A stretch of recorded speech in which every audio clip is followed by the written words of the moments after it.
It was about 7 o'clock at night and the forest was starting to get dark.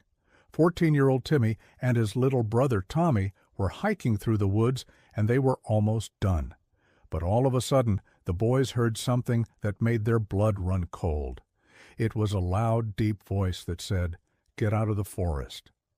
Startled by the mysterious voice, the brothers stopped in their tracks. They turned around to try to find the source of the noise, but it sounded like it was coming from everywhere and nowhere at the same time. It was then that they remembered the legend of the Bigfoot that lived in these woods. And they hoped with all their might that it wasn't this Bigfoot, because if it was, then they were in grave danger. The boys had been hiking for hours, so they were pretty tired and hungry. So they decided to push on. But as they walked deeper into the forest, the trees started to close in around them, blocking out the little light that was left. The branches of the trees intertwined with each other, creating a natural barrier that kept them trapped inside. All the trees looked alike, and there was no way out. They were lost. Timmy tried to keep calm and think of a plan, but he couldn't help but feel a sense of dread as darkness fell all around them. The temperature dropped, and a strong wind began to blow through the trees. The sound of the wind made it seem like the Bigfoot was getting closer. Was it trying to scare them off? Or was it coming to hunt them down? Just when the boys thought it couldn't get any worse, they heard a loud crack in the trees and out stepped the most terrifying creature they had ever seen. Standing over 8 feet tall, covered in long, dark hair, and with huge hands and feet, it was the Bigfoot. The boys were paralyzed with fear and couldn't move or make a sound. The Bigfoot took a step towards them, and the ground shook beneath their feet. Then it did something that neither of them expected. It started to talk. Its voice was deep and guttural, but it was surprisingly human-like. "Why are you in my forest?" it asked. The boys were too scared to answer. They could only nod their heads in response. "You must leave now," the Bigfoot said. "I don't want you here." It took another step towards them, and its massive claws glinted in the moonlight. The boys knew they had to get out of there fast. Timmy took a deep breath and tried to calm himself down. He had to do something, anything, to protect his little brother. He looked at the Bigfoot and said, "We're sorry we didn't know this was your forest. We won't be back." The Bigfoot tilted its head and stared at them for a long moment. Finally it grunted and turned away from them. The boys didn't move. They just stood there frozen until they heard the Bigfoot crashing through the underbrush. When they were finally sure that it was gone, they ran as fast as they could to get out of the forest. As they stumbled through the trees, they could hear the Bigfoot crashing through the underbrush behind them. They could also smell its musky odor filling their nostrils. They didn't dare look back, though. They just kept running until they burst out of the forest and onto a dirt road. Once they were out of the forest, they didn't stop running until they reached their car. They jumped in and slammed the door shut. Then they raced away as fast as they could. They never looked back, but they could still hear the Bigfoot's heavy footsteps pounding the ground behind them. They could also still smell its musky odor clinging to their clothes. The boys had escaped, but they would never forget their encounter with the Bigfoot. It was an experience that had changed them forever. The memory of the Bigfoot's piercing stare and the sound of its heavy footsteps would haunt their dreams for years to come. And every time they heard a loud crash in the forest or smelled something musky, they couldn't help but think that the Bigfoot was stalking them, waiting for another chance to chase them through the trees.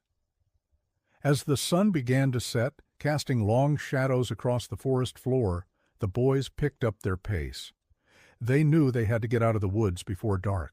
But as they hurried along the trail, they could feel the presence of danger closing in on them. The air grew colder, and the trees seemed to whisper secrets in the wind. Every rustle of leaves made them jump, and every snapping twig sounded like a gunshot. Then, suddenly, right in front of them, the path disappeared. They had reached the edge of the woods, and there was no way out. Panic started to set in as they realized they were trapped. The boys had heard stories about this part of the forest. It was said to be haunted by a Bigfoot, a creature that had been terrorizing hikers for years. Some said it was just a myth, but others claimed they had seen it with their own eyes. Now, with the sun sinking below the horizon, the boys knew they were in for a long and scary night. With no way out of the woods, they decided to make camp and wait for morning. But as they gathered materials for a fire, they couldn't shake the feeling that they were being watched. Every time they looked up, they saw the same menacing trees staring back at them, their branches twisting and turning like the claws of some giant beast. The boys worked quickly to build a fire, but as the flames grew, so did their fear.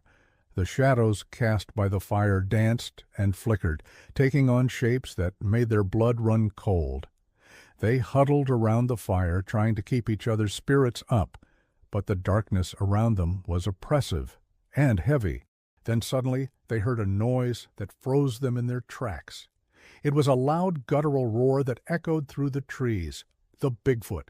The boys looked at each other, their eyes wide with terror. They had heard stories about the Bigfoot's roar, a sound that could shake the very foundations of the forest. And now they were hearing it for themselves. The roar grew louder and closer, and the boys knew that they had to do something. Timmy grabbed a stick and made a spear, while Tommy grabbed a rock and made a shield. They didn't know if it would help, but they had to try. They stood back to back, their makeshift weapons raised, ready to fight whatever might come their way. The roar echoed through the trees and the ground trembled beneath their feet. Then, out of the corner of his eye, Timmy saw a pair of glowing eyes staring at him from the darkness. He turned and screamed as the Bigfoot stepped out of the shadows. It was huge, over 7 feet tall, and its eyes were burning embers of hate.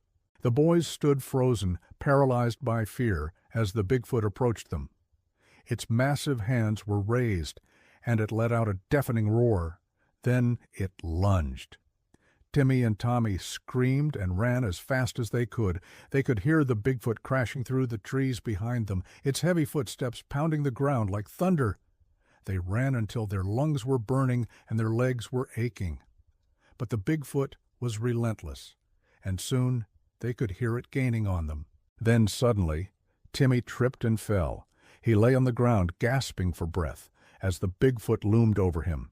It reached down with its massive hand and grabbed him by the collar of his shirt.